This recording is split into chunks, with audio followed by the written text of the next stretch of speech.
Hey guys, before the episode, I just wanted to hop in here to say thank you so much for all of your support. It's amazing to see how far the show has already reached. I'm located in Oklahoma in the U.S., and seeing that my show has been listened to in so many different countries around the world it's just mind-blowing.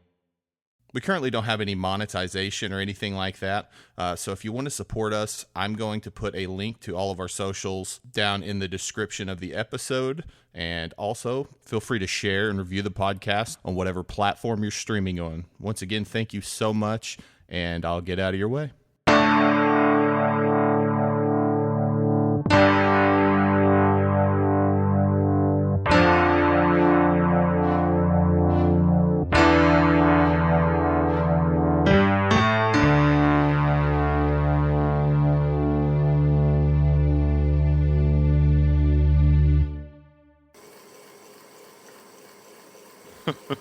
Now you sound like me, stubborn like a pack mule.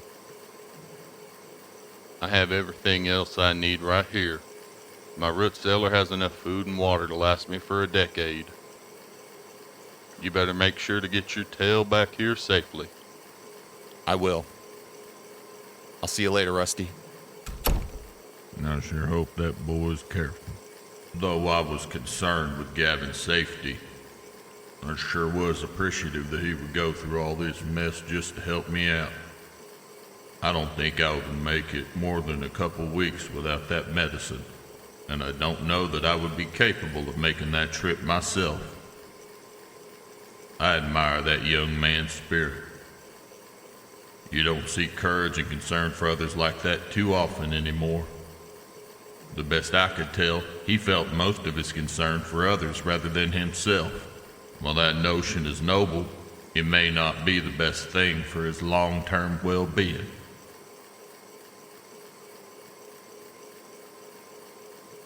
I'll walk back in the kitchen and pour myself another glass of tea.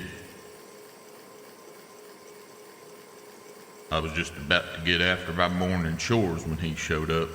I've got to get these animals fed and watered. I hope they aren't too upset with me being a bit late. I went out the back door to my shed to get some feed from my chickens. I grabbed a healthy scoopful, hoping if I gave them a little extra to eat, they may not be too cross with me. I took the scoop out to the chickens and put it in their feed trough. The birds rushed over to the food and began to eat. I picked up their water and headed for the spigot to fill it. When I returned, the chickens had already eaten half their feed and were impatiently waiting for their water. I know. I promise. I'll be on time tomorrow. I won't let it happen again. I spent the next half hour tending to the hogs and horses. I can't say they were much more pleased with my tardiness than the chickens. I had originally bought the chickens and hogs for meat, but with visitors becoming more and more sparse, I became quite attached to having them around. It had been a tough few years since Maggie passed. We used to have company all the time, but that had waned since my daughter Maylene had moved to Vermont for work. She was the only one I had left anymore. And even though we talked on the phone all the time, I couldn't help but feel the loneliness start to settle in. I know they're just regular old farm animals, but it felt good having a purpose again.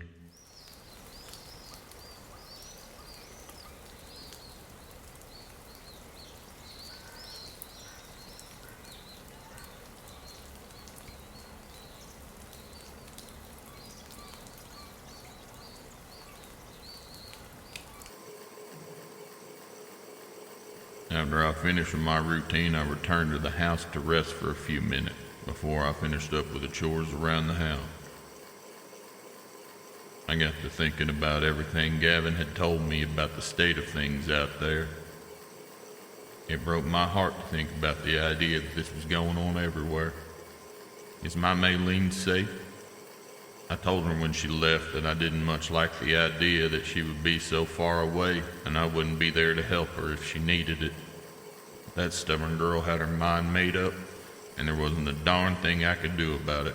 I suppose I will just have to hold on to the hope that she was safe, despite my worst fears. After a while, I got up and continued on with my chores. I was starting to get mighty anxious. Gavin had been gone for a little over 6 hours at this point. Even on foot, he should have made it back a couple hours ago. What in the world has that boy gotten himself into? I had just about wore a hole in the floor from all the pacing around the living room. I would check out the window every few minutes or so, hoping to see any sign of Gavin. Finally, after another hour and a half, I saw movement on the road in front of my house. I didn't want to rush out the door in case it wasn't him. I'd hate to come face to face with one of them changed people Gavin told me about. I waited patiently at the window, hoping to hear another knock at my door. That knock never came. Instead, I just heard one loud thud. I grabbed my revolver from the drawer next to my chair and opened the door. Laying face down on the porch was Gavin.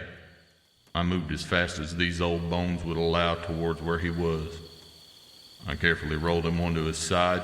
I could see his shirt was covered in blood, and he had a deep laceration on his face and ear. I tried to shake him awake. Gavin, come on, wake up, son. No response.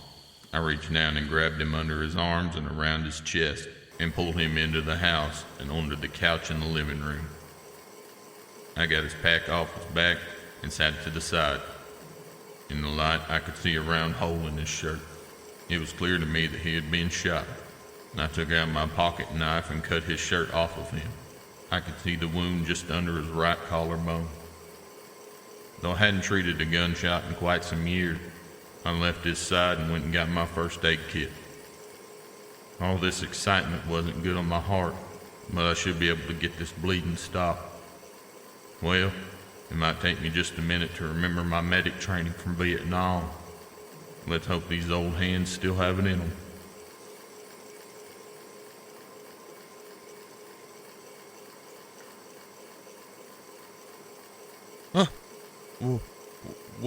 What the hell happened? Well, son, you showed up on my porch in quite the state, all shot up and bleeding out. Hadn't anyone ever told you to put pressure on puncture wounds to stop the bleeding? You had just about met your maker. Couldn't have had much time before you would have kicked the bucket from blood loss. Scared me half to death.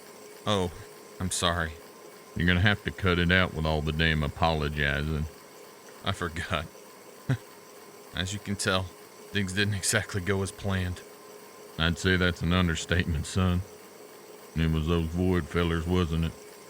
It was. Only after being mobbed by a horde of the Changed. Apparently, the pharmacy had a damn backup generator or something, and the burglar alarm went off right after I found your meds. Oh shit. Did you find your meds in the bag?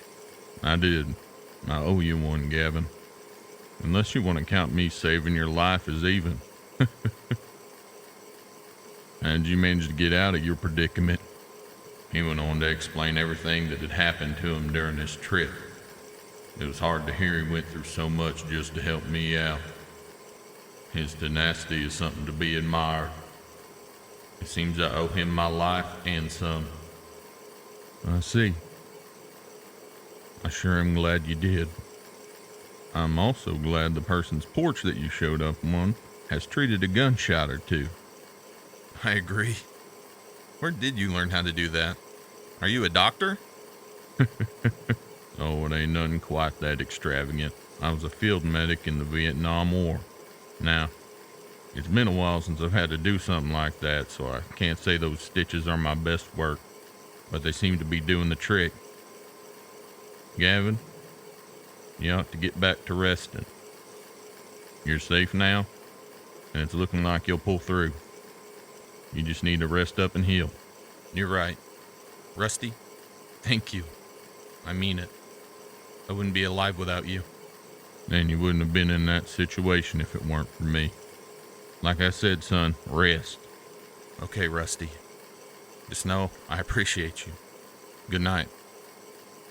Good night. I nodded to Rusty and closed my eyes. In Dying Days is written, recorded, and produced by Bobby Richardson, with editorial advising from Mike Dodge and Ethan Cartwright. Gavin was voiced by Bobby Richardson. Rusty was voiced by Bobby Richardson. Thank you for listening, and I hope to see you next time on In Dying Days.